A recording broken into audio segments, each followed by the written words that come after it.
Assalamualaikum semuanya. Hari ini kita ada di kota Cologne atau Köln, dan di belakang kita ini ada kafe dan butik milik orang Indonesia, dan kita bakal mewawancarai dan tanya-tanya mengenai gimana sih buka bisnis di Jerman kayak gitu. Oke, let's go.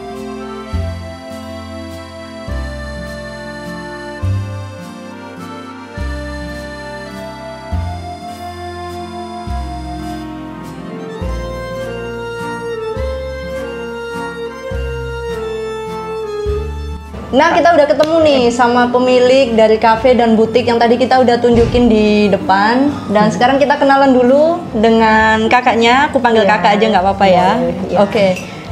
Kakak namanya siapa dan dari mana di Indonesia?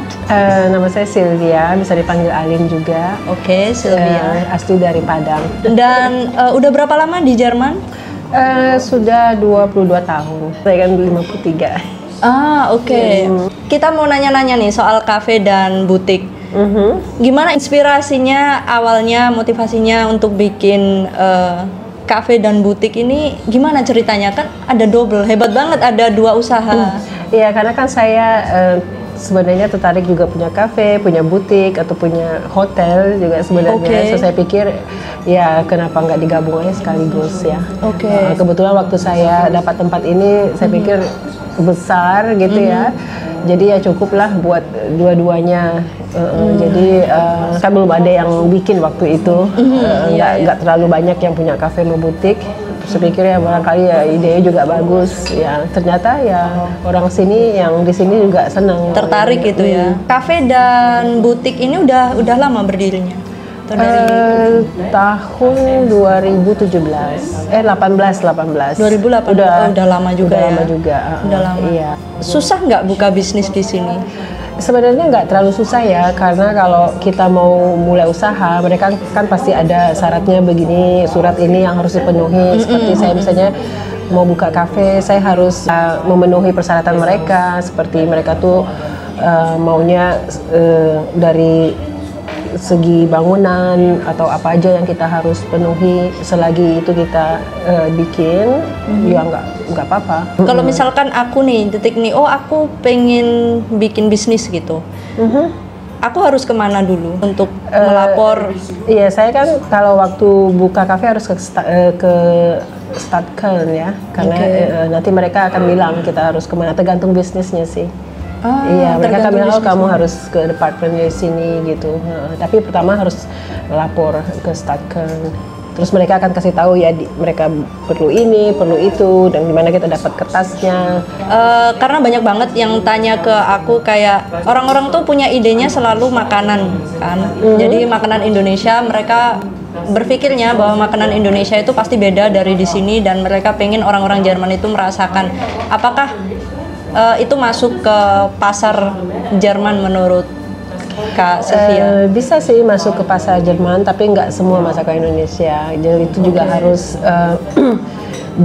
sedikit dimodifikasi ya dengan selera sini, karena kalau kita bikin yang autentik, mungkin buat mereka itu terlalu ekstrim keras gitu ya. Terus rasanya. Iya, jadi kalau mau bikin restoran Indonesia sih nggak apa-apa, bisa kita cari menunya yang nggak terlalu aneh-aneh.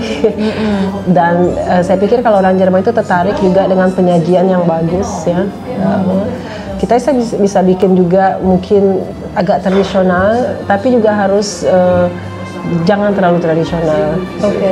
Jadi juga harus sedikit modern gitu ya. Jadi misalkan makanan tapi nggak terlalu pedas gitu misalnya. Iya, terus juga misalnya restorannya jangan terlalu tradisional gitu.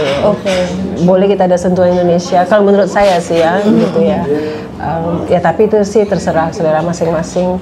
Dan dari memiliki ide punya kafe dan butik ini barengan atau kafe dulu, butik dulu? Enggak, barengan. Oh, barengan. Barengan. Iya. Nah, awalnya punya kafe dan butik ini, dari punya ide sampai terwujud, ngurus berkas dan lain-lain, itu makan berapa waktu? Waktu itu 6 bulan. Karena cepet saya juga agak ya? santai. Sebenarnya enggak terlalu cepat sih. Memang sih surat-surat itu biasanya berkisar 3 sampai 6 bulan ya.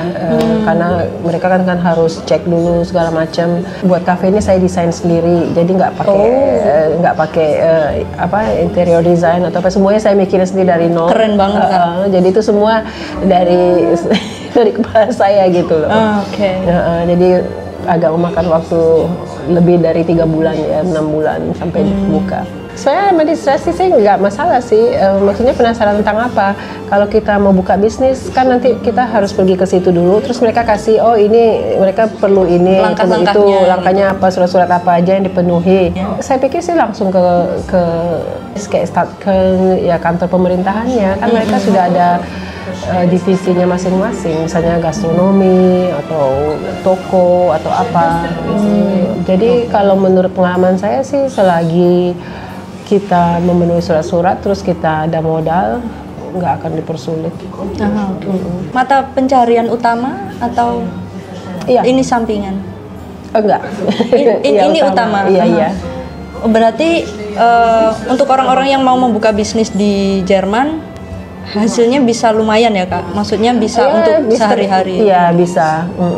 Yeah. Sebelum membuka kafe, menunya Kakak survei dulu atau enggak? Enggak, saya kan orangnya yang suka ngafe. Saya orangnya kan suka ngafe. Jadi sebelumnya saya selalu kalau saya ngafe sini ya kayaknya enak. Jadi kalau saya itu selalu berpikir, kalau nanti saya mau buka kafe kapan-kapan gitu ya, saya maunya begini, maunya begitu.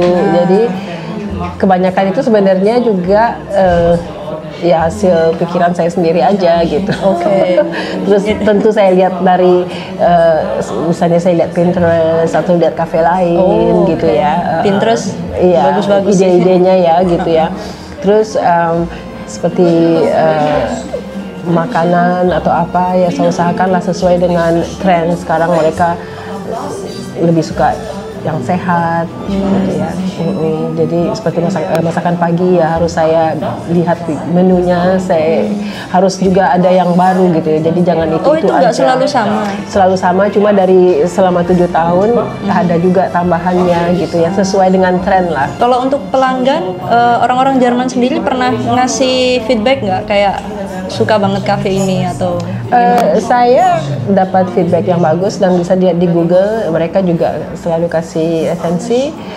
Dan saya punya stamp kunde ya, 90% orangnya itu memang udah datang ke sini terus gitu ya. Kebetulan karena kafe saya nggak di kota, di perumahan, jadi yang tamu-tamu datang ya otomatis saya udah pada kenal semua, mereka bolak-balik. Nah sekarang bagi waktunya nih Kak, 2 usaha dalam satu waktu bersamaan, butik dan kafe butik itu kan sulit nggak sulit itu, karena kan itu juga sekaligus aja bikinnya. Jadi kalau misalnya seperti butik, saya harus pergi belanja sesuai dengan musim lah ya. Misalnya kalau musim semi, musim panas, terus saya pergi belanja gitu. Nggak susah sih, dan itu juga butik kan saya biarin begitu aja. Orang kalau mau beli mereka lihat sendiri, terus coba sendiri. Terus kalau mereka mau bayar, ya udah itu aja. Jadi saya nggak harus melayani mereka gitu loh. Tapi semua yang desain Kakak atau ada desainer dan penjahit kalau sendiri? butik itu saya beli di gross handler. Saya bajunya nggak bikin sendiri. Saya beli juga di gross handler. Aku tadi awalnya mikirnya Kakak yang gambar terus ada orang menjahit gitu. Enggak. Itu rencana saya ke depan nih. Sekarang itu the next. The next step. Wah, bakal sibuk banget ya habis itu. Iya. Ini lagi proses yang satu lagi. Pekerja ada berapa? Sekarang pegawai ada sekitar 6 orang. Banyak ya? 7. Iya. Banyak. Ya karena kan saya perlu orang buat makan pagi, yang bikin makan pagi ya. Terus juga sekarang masih agak sepi, nggak tahu sekarang jam 3-an biasanya penuh gitu, full. Jadi kita perlu orang. Kalau menu-menunya mengikuti musim nggak atau sama? Enggak ngikuti musim. Sama. Nah, dari awal nih kita udah ngomongin bisnis ya. Sebenarnya nih Kak Sylvia ke Jerman tuh awalnya gimana? Kita awalnya belum tahu. Karena saya menikah dengan suami saya. Suami orang Jerman. Iya. Terus ke sini. Itu tahun berapa Kak? Tahun 2002 ya. Oh, lamanya. Udah 22 tahun, sekarang 2024, 2002. Oke, jadi karena menikah dengan orang Jerman, terus jadi stay di sini. Kenapa nggak terpikir buka usaha di Indonesia? Atau udah? Saya nggak terpikir di Indonesia karena kan saya tinggal di sini. Oke. Ya, dan itu juga kalau saya mau bikin usaha, saya lebih suka ngerjain sendiri gitu loh. Itu saya agak susah kalau menyuruh orang karena ya, dan itu juga susah ya. Saya lebih suka turun tangan sendiri. Oke. Dan saya pikir saya nggak mau join sama orang, lebih baik sendiri. Kalau dikerjain sendiri lebih terasa gitu. Lebih sesuai dengan keinginan sendiri kan. Betul. Ya. Gak tau lah nanti di Indonesia, tapi buat sekarang belum. Untuk teman-teman kita nih yang punya ide atau cita-cita membuat bisnis di Jerman, kira-kira pesannya apa? Ini buat teman yang tinggal di Jerman atau yang dari Indonesia? Untuk yang tinggal di Jerman, karena banyak juga yang bilang kayak ya harus itu aja sih, punya modal. Iya, Kalau itu. mau bikin, iya, itu karena, yang paling susah. Ya karena atau mereka bisa pinjam ke bank ya. Biasanya kalau sesuai dengan mereka pasti minta itunya ya. Iya. Kalau ada keinginan ya diusahain aja, jangan cuma nggak usah takut-takut lah ya gitu ya. Harus dicoba dulu, dicoba dulu apa yang harus diituin. Jadi kalau menurut saya sih mendingan langsung pergi ke kantor sendiri gitu, nanyain, jangan tanya-tanya orang ini, karena kalau terlalu banyak informasi nanti juga salah ya. Oke, jadi lebih baik kalau kalian punya ide dan punya modalnya ya. Langsung ke sini aja, ke kantornya, tanyain apa yang saya perlukan buat ini, buat itu. Karena kalau saya yakin kalau nanya-nanya orang jadi makin pusing. Simpang siur. Simpang siur, terus orang bilang nanti susah itu kan. Iya, saya juga jadi. waktu bikin ini orang juga banyak bilang katanya berani bikin sendiri, sini sepi atau segala macam. Tapi saya nggak pernah dengar. Dari awal buka ini lancar ya? Iya, karena di sini kebetulan juga nggak banyak kafe kan, jadi mereka itu senang gitu waktu saya mau buka, mereka tuh sebenarnya bingung ini apa sih yang dibuka orang ini, karena lama kan ngerjainnya. Okay. Itu dia teman-teman, informasinya kita dapat banyak banget dari Kak Sylvia.